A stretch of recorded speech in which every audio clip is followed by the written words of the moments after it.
முஸ்லிம்களோட சொத்து குவைத்தினுடைய நிலப்பரப்பு 3000 ஏக்கரா. குவைத்தினுடைய நிலப்பரப்பு தோழர்களே, 3000 ஏக்கரா நிலப்பரப்பு உள்ளது குவைத். அங்க கிடைக்கிற 1 கிலோ ஆயிலின் விலை, க்ரூட் ஆயில் சுத்திகரிக்கப்படாத எண்ணெய் விலை 75 பைசா நம்ம இந்திய நாணயத்தின் மதிப்பு. ஏக்கரா எவ்வளோ? 3000 ஏக்கரா. உலகத்துல இன்னைக்கு அவன் இரண்டாவது பெரிய பணக்கார நாடு. முதல் நாடு புருனே, இரண்டாவது குவைத். ஆனா இங்க உங்க சேலத்துக்கு பக்கத்தில் இருக்கிற செட்டி ஜாவடி ஜாகிர் இருக்கு இல்லையா, இதுல டாடா, டால்மியா, பெர்னன் கம்பெனி, மேத்தா போன்ற 4 வட மாநிலத்துக்காரங்கள் உள்ள புந்தாங்க.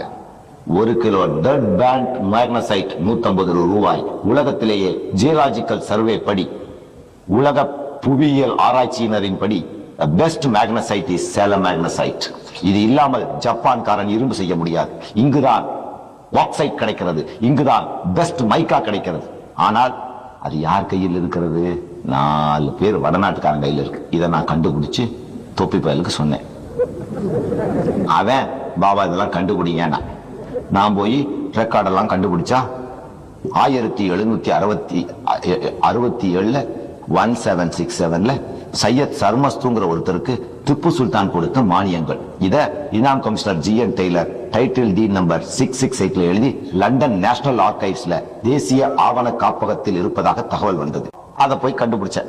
எவ்வளவு கோடி ரூபாய் எக்ஸ்போர்ட் பண்றானுங்க? 1400 கோடி ரூபாய் எக்ஸ்போர்ட். தமிழ்நாடு பட்ஜெட்டே 1200 கோடி ரூபாய் துண்டோட. 4 மார்வாடிகள், ஒரு பார்சிக்காரன் உட்பட 3 மார்வாடிகள் இங்க சம்பாதிப்பது எவ்வளவு? 1400 கோடி ரூபாய். பார்த்தான் தொப்பி. இந்த 4 பேர் வந்தானுங்க. மேத்தா, பெர்னன் கம்பெனி, டால்மியா செத்து 2 வருஷம் ஆச்சு. தொப்பிட்ட பேரம் பேசினானுங்க. டேய் 50 MLA விலைக்கு வாங்கினா கவுத்து விட்டுருவானா? தொப்பிட்டு அடக்கணும். அவன்கிட்ட கையை நீட்டிட்டு என்னைய அவுத்து விட்டான். நான் ஏதோ 9000 ஏக்கரால இருக்கு, நம்ம பெரிய இந்த நாட்டை உண்டாக்கிடுவோம் பெரிய திட்டத்துல போய் லண்டன்ல இருந்து ஃபைல் எல்லாம் எடுத்து தொப்பிட்டு கொடுத்த மாதிரி தொப்பி வாங்கிட்டு ஓடிவிட்டான். இது நான் மாத்திரம் சொல்ல, தொப்பியே சட்டமன்றத்துல ஒத்துக்கிட்டான். அப்புறம் சும்மாவது ஐவாஷ்க்கு நான் கோர்ட்ல ரிட்ட போடுவேன்னு சொல்லிட்டு சேலம் மேக்னசைட் கார்பரேஷன் மாத்திரம் எடுத்துக்கிட்டு அதுல ஒரு 40% இவனுக்காமா கவர்மெண்ட்டுக்கு, 60% மேத்தாவுக்கா. எதுக்குங்கிறேன். இது சட்டமன்ற நடவடிக்கை குறிப்பு. அபிஷியல் ரிப்போர்ட் பணித்துறை வெளியீடு வியாழக்கிழமை 79 நவம்பர் 8. எம்ஜிஆர் கலைஞர் கேட்ட கேள்விக்கு பதில் சொல்றான் 67வது பக்கத்துல. அதுல அவன் ஒத்துக்கிறான் பாரு. நான் அவரோடு இருந்தவரை மனநிறைவோடு இருந்தேங்கிறான். என் கூட அவன் இருந்தது, நான் அவன் கூட இல்ல. போவோம், அவன் தான் என் கூட இருந்தான்.